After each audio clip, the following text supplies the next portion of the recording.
Among nationalists in India, the Second World War was an opportunity to press for independence.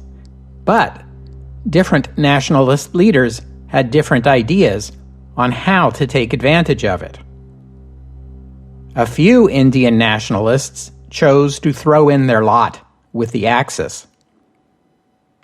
Welcome to the history of the 20th century.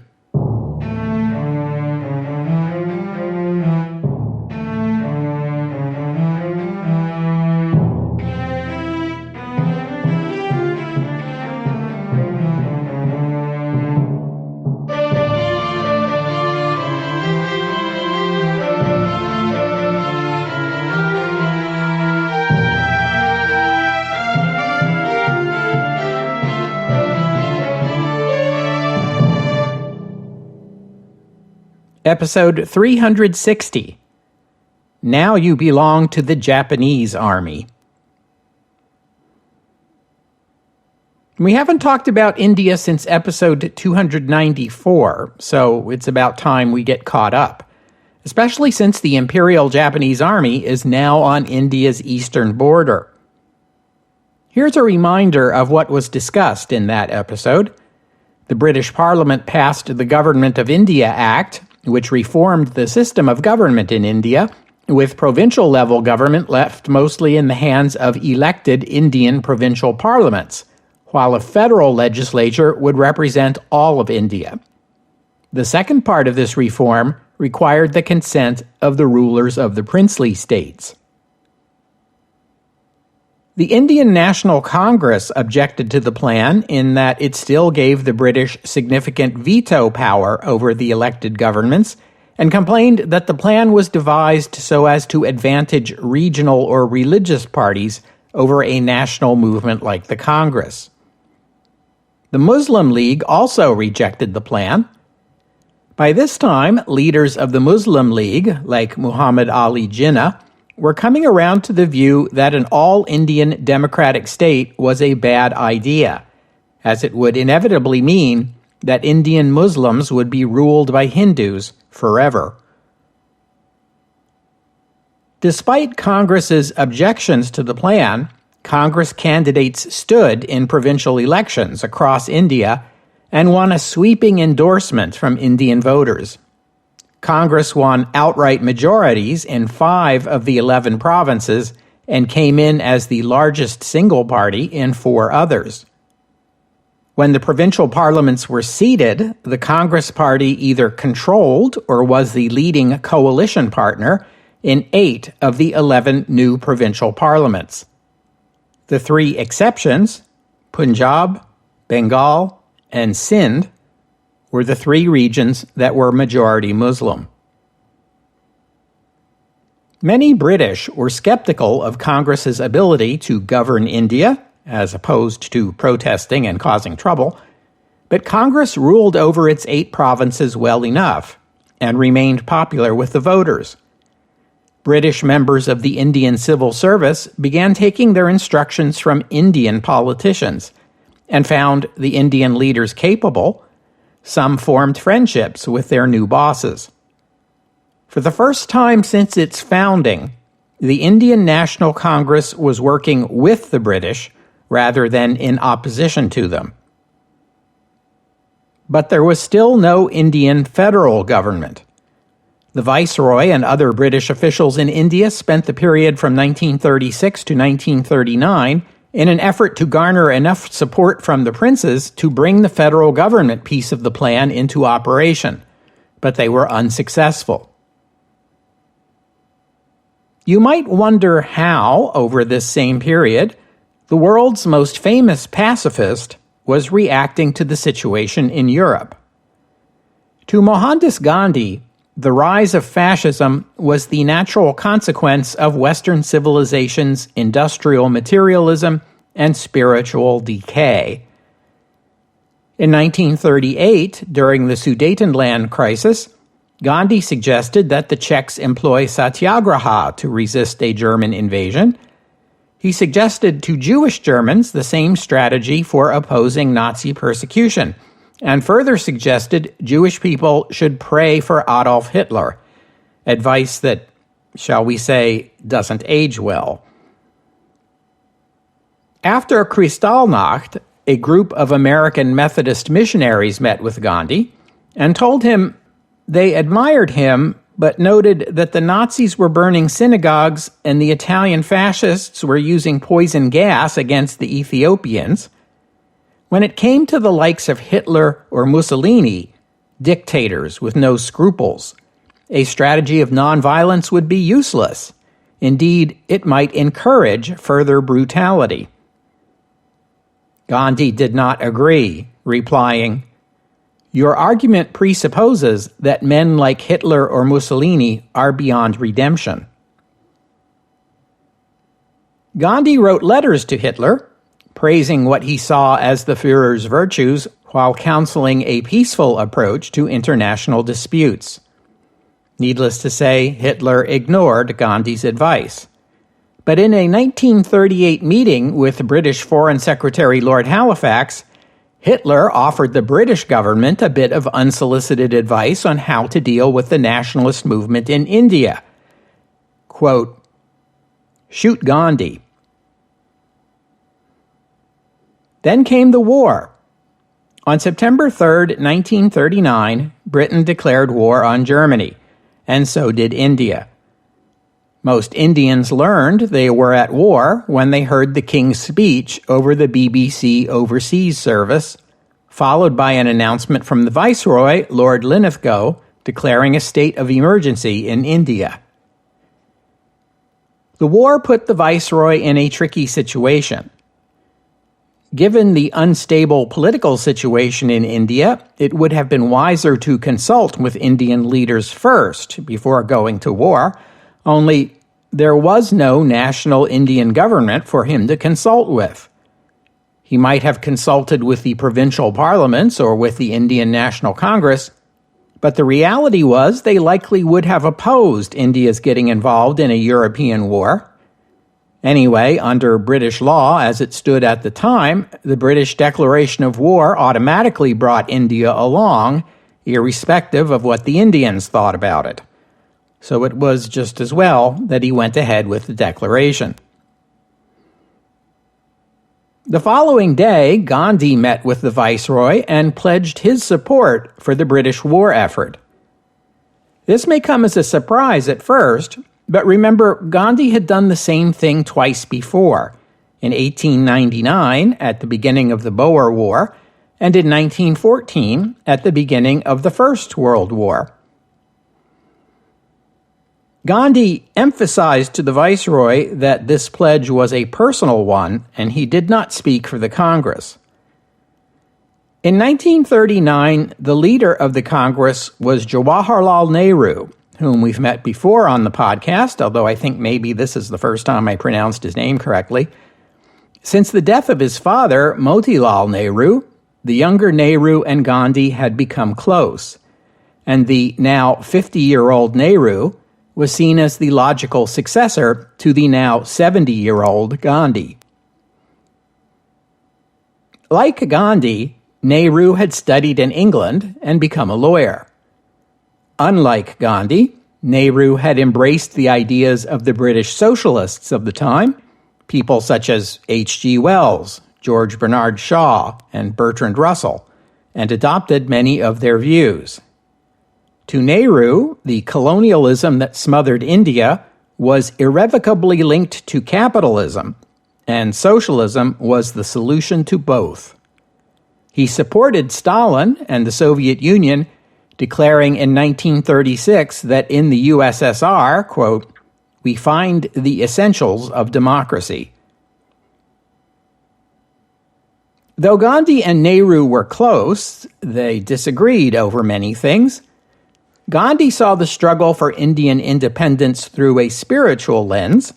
Nehru saw it through the Marxist lens of class conflict and expressed impatience with Gandhi, the spiritual leader, complaining that Gandhi's continual references to God irritate me exceedingly. What also irritated Nehru exceedingly was Gandhi's rush to support Britain in the struggle against Germany. Nehru saw the war as a golden opportunity to force the question of Indian independence, an opportunity that Gandhi seemed prepared to throw away. On September 14th, Congress issued what it called its September Manifesto. It extolled democracy and condemned fascism and Nazism, but it also argued that British imperialism was more akin to fascism than it was to democracy. Congress offered to support the British war effort, but only in exchange for a pledge that India would receive full independence after the war ended. Gandhi did not agree with the Congress position, but felt obliged to stand with them. The Viceroy spent the following month in one-on-one meetings with all the leading Indian political leaders, including Gandhi, Nehru, and Jinnah, in an effort to work out some common ground. In the end, they could not, and on October 17th, he released a statement rejecting the September Manifesto. In response, every Congress member of the provincial parliaments resigned. British skeptics of the Congress saw their pessimism confirmed. Congress had demonstrated once again that it was more interested in fomenting unrest and disorder and confrontation in India than it was in negotiation and cooperation. For the Congress, they had needed to take a stand, but it had come at a cost. The loss of the standing and political influence that control of those provincial governments had provided them. Now the only provinces that still had functioning parliaments were the three Muslim provinces, Punjab, Bengal, and Sindh. Congress's loss was the Muslim League's opportunity. Congress's intransigence had created a political vacuum into which the League could move. On March 22nd, 1940, the Muslim League, meeting in Lahore, passed a resolution calling for the creation of Pakistan, a separate Muslim-majority nation. The Lahore resolution came as a surprise to the British and a setback to Nehru and the Congress. To Gandhi, it was a devastating rejection.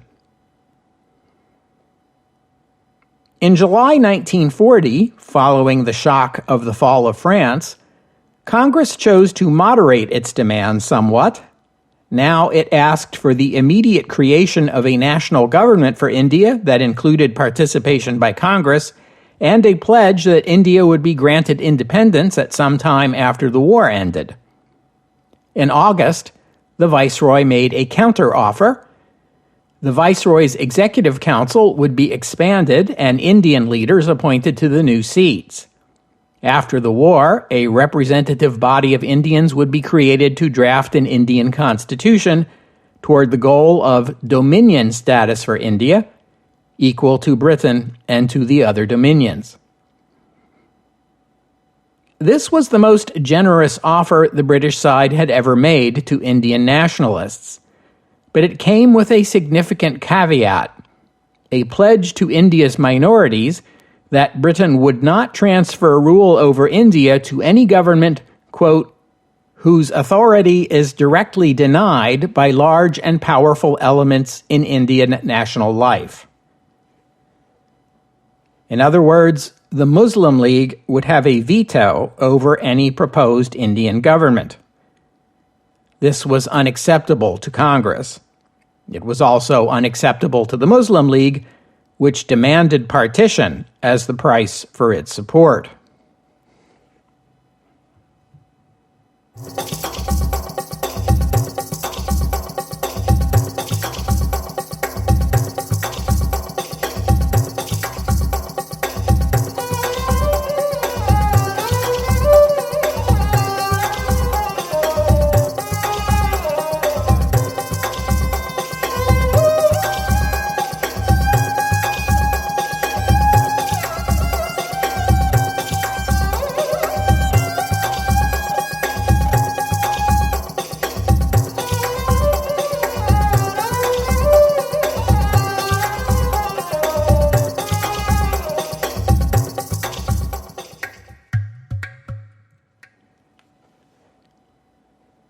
In mid-1940, France had fallen, and Britain appeared to be wobbling.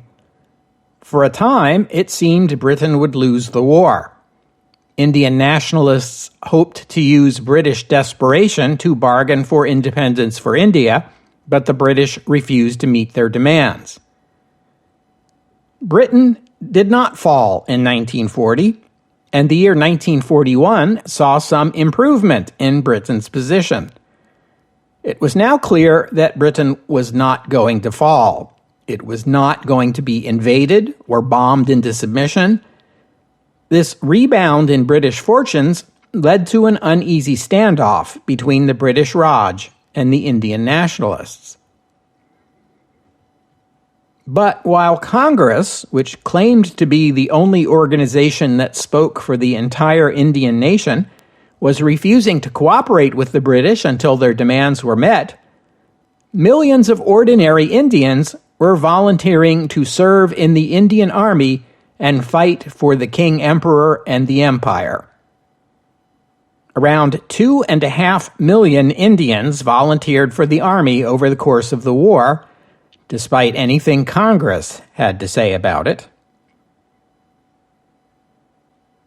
I've already mentioned that Indian units were fighting in North Africa against the Italians and then Rommel's panzers, and I told you about the Indian Army's role in Iraq following the pro-Axis coup in that country.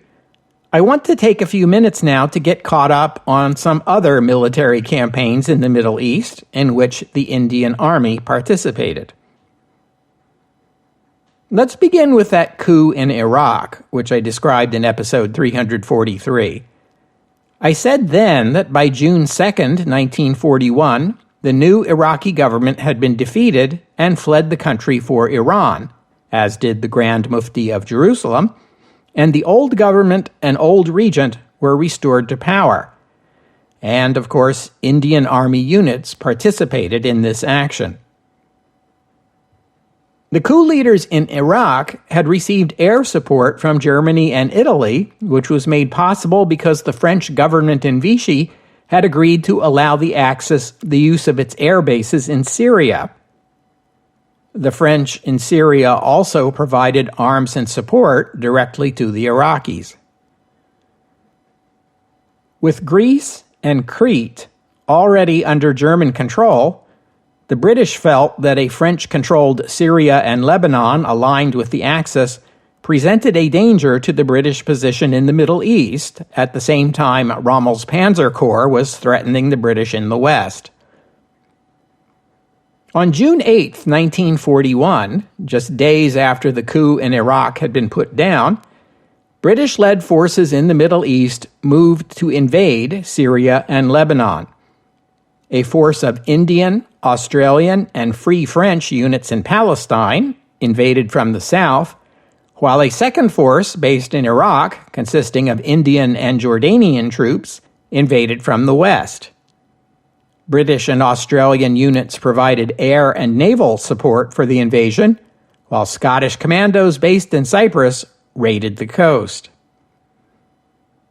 After a month of fighting, the southern force had made its way to the outskirts of Beirut. The French commander asked for an armistice, which was signed on July 14th. A few days later, Charles de Gaulle flew from Brazzaville in the Congo to Damascus to assume control over Syria and Lebanon on behalf of the Free French movement.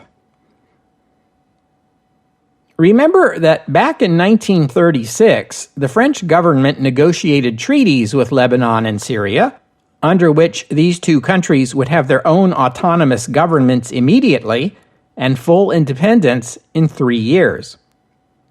Unfortunately for the Syrians and the Lebanese, the French National Assembly had not ratified either of these treaties before the fall of France in 1940.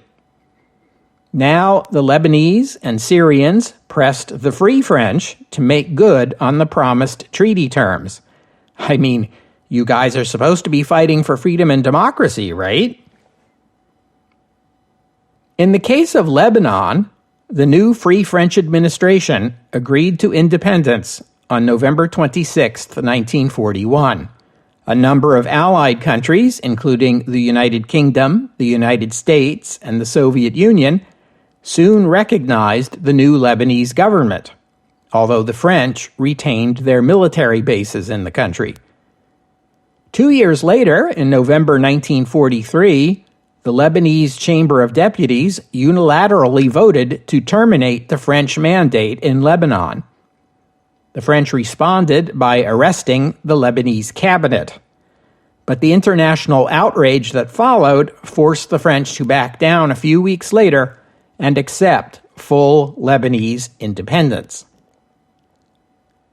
As for Syria, that country's government declared its independence in 1941, though Syria would not be recognized internationally until 1944.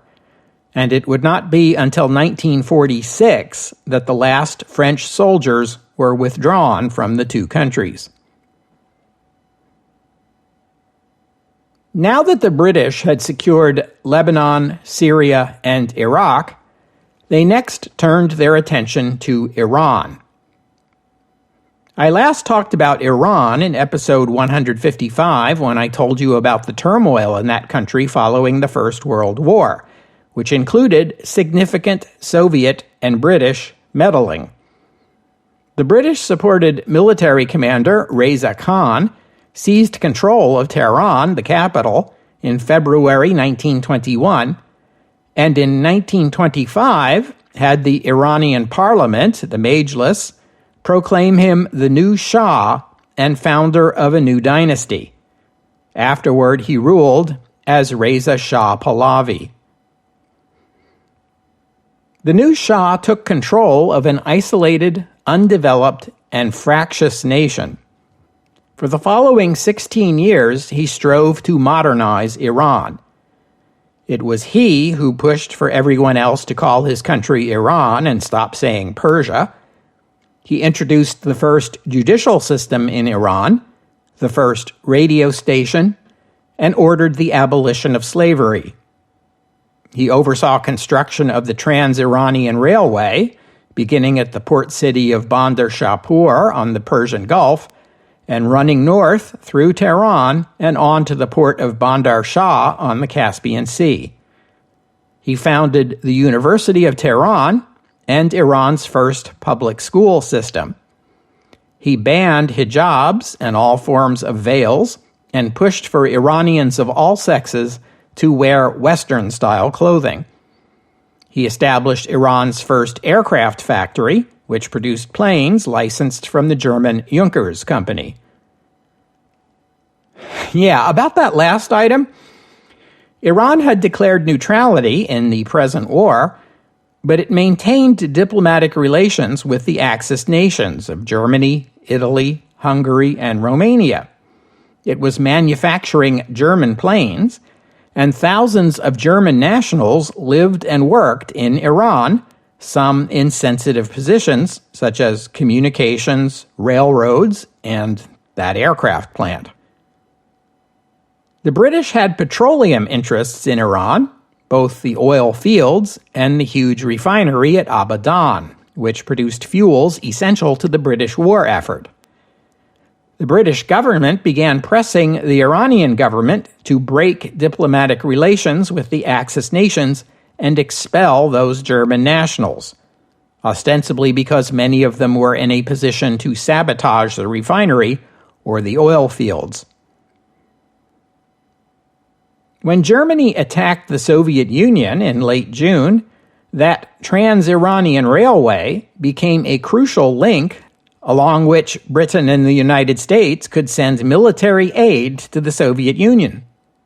Both Britain and the USSR feared interference in or sabotage of the railway could disrupt those vital shipments. They were also worried that Turkey might be persuaded to allow the Axis militaries to transit its territory and occupy Iran, not to mention invade Syria or Iraq or the Soviet Caucasus. Soon, both Moscow and London were demanding assurances that Iran would not allow any of this German mischief, as well as breaking diplomatic relations with the Axis powers and expelling those German nationals. By August 1941, these demands escalated to an ultimatum. When Iran declined to comply, Soviet and British forces launched a surprise attack on Iran on August 25th. In the north of the country, 2 Soviet armies invaded from the Caucasus and a third from Central Asia. Indian army units stationed in Iraq invaded Iran from the west, quickly seizing the refinery and Iran's most important oil fields. When the Shah learned of this surprise assault, he summoned the British and Soviet ambassadors and asked them why they were attacking his country and why they had not declared war. They replied this was because the Shah had not met their demands concerning German nationals in Iran. The Shah asked them whether they would withdraw their forces if he met their demands, but the ambassadors declined to answer that question. The Iranian army was caught by surprise and overwhelmed. After 6 days, Iran surrendered. Casualties on both sides were minimal. The Shah agreed to dismiss all Axis diplomats from Tehran and hand over all German nationals in Iran to British or Soviet custody. But the Shah did not comply with that last part. Motivated by fears that these German civilians faced years of internment and, in the case of the Soviet Union, possible execution, the Shah stalled the Allies while working to repatriate the Germans through Turkey. In mid-September, the Allies discovered his deception. The Red Army occupied Tehran, and the Shah was deposed. He lived the rest of his life in exile, first on Mauritius and later in South Africa, until he died in 1944 at the age of 66. The Shah's 21-year-old son, Crown Prince Mohammad Reza Pahlavi, succeeded him as Shah. He would rule Iran until 1979. As a side note, you may recall the Grand Mufti of Jerusalem, who had fled to Lebanon and then to Iraq and then to Iran to escape prosecution by the British for his role in the Arab uprising in Palestine. When the Allies occupied Iran, the Grand Mufti was spirited to Europe by Italian intelligence agents. The Turkish government denied him permission to enter Turkey, so the Italians helped smuggle him through and onto Europe under a false identity. Once in Europe, the Grand Mufti met with Mussolini and then with Hitler to ask for a declaration of Axis support for independence for the Arab states of Iraq, Syria, Transjordan, and Palestine. The Grand Mufti's proposed declaration included a statement that the Arab countries had the right to, quote, solve the question of the Jewish elements in Arab lands in the same manner as it had been solved in Germany. Hitler refused to make such a public declaration, explaining that it would alienate the French government in Vichy. But he assured the Grand Mufti that Germany's goal was to press every European nation to solve its Jewish problem, and that after Germany defeated the Soviet Union, it would turn its attention to Arab independence and, quote, the destruction of the Jewish element residing in the Arab sphere.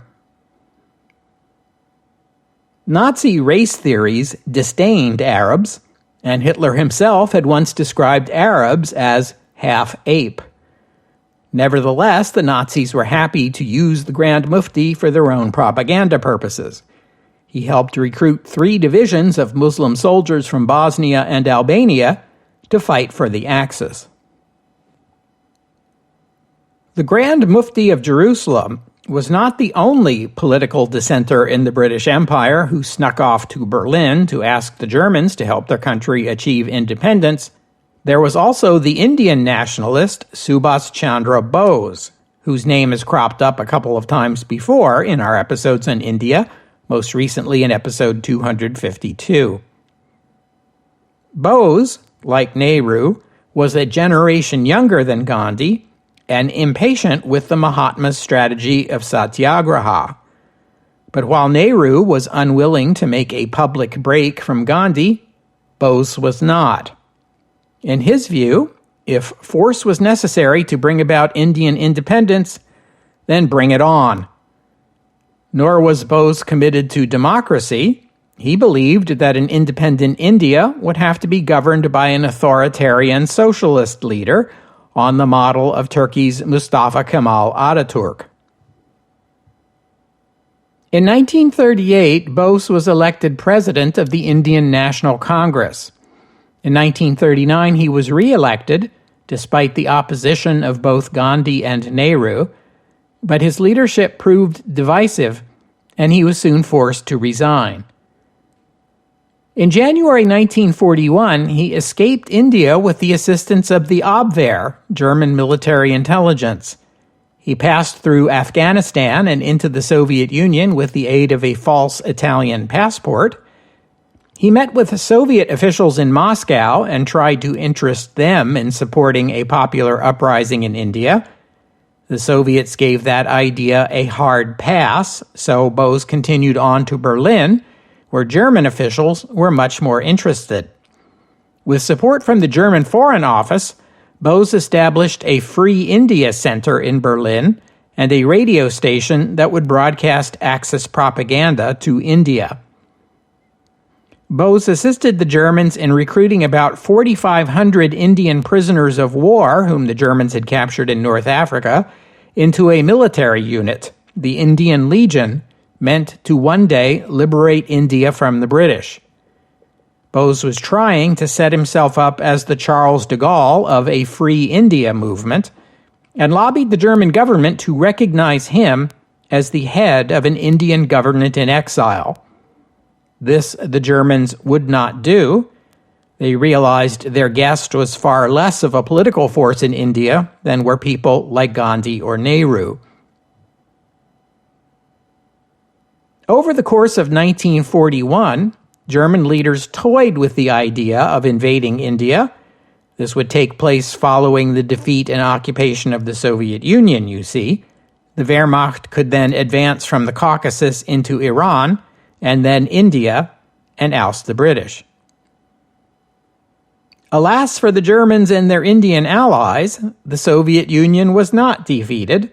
It survived 1941, and the year 1942 dawned with the German realization that the war in Russia was going to be much longer and bloodier than they had expected. So the Germans shelved their plans for invading India.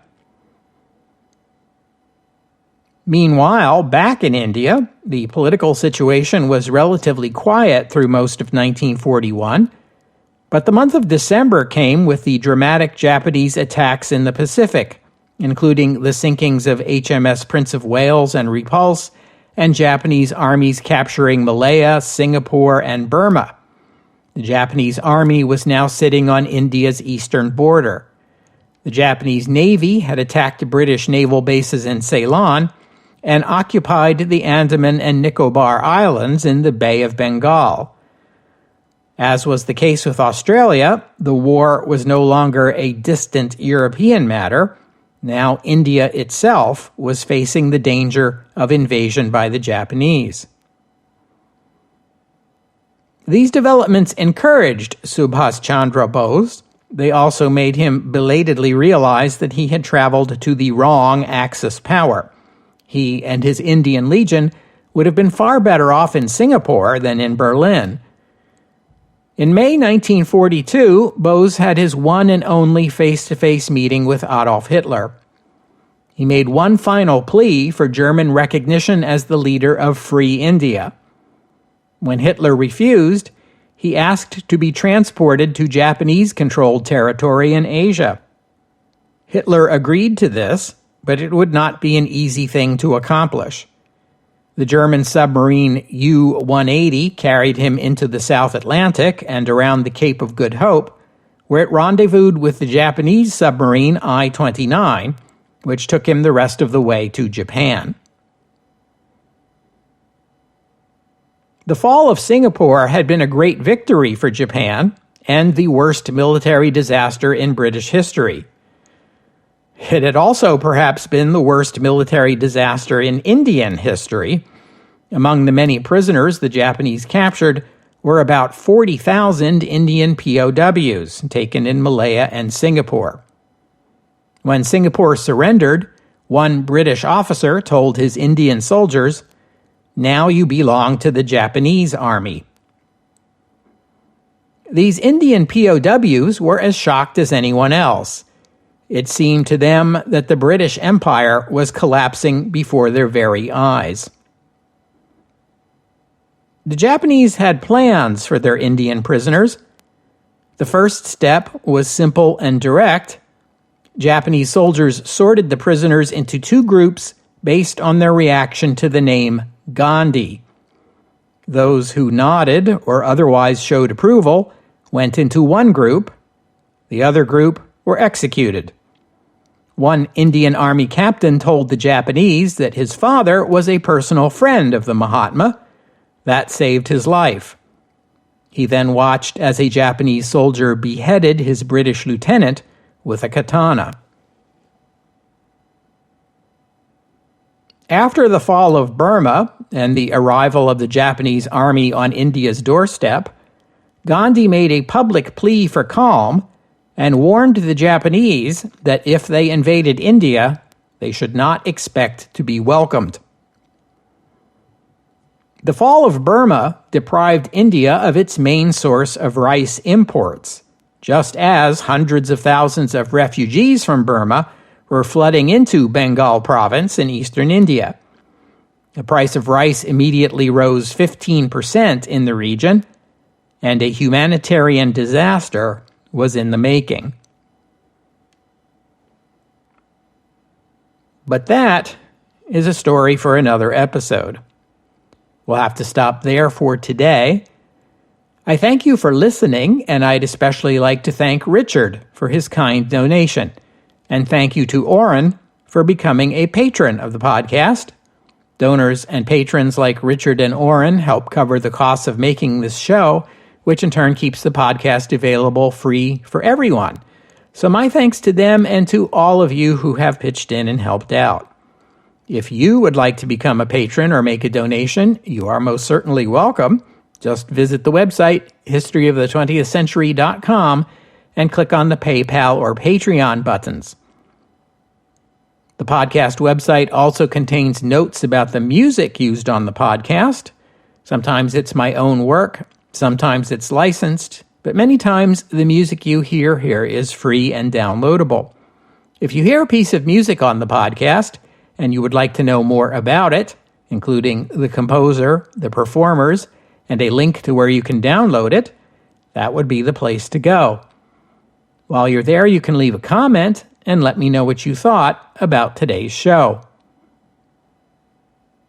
Next week is a bye week for the podcast, but I hope you'll join me in 2 weeks' time here on the History of the 20th Century as, after nearly 5 months, the United States strikes its long-awaited first blow against Japan.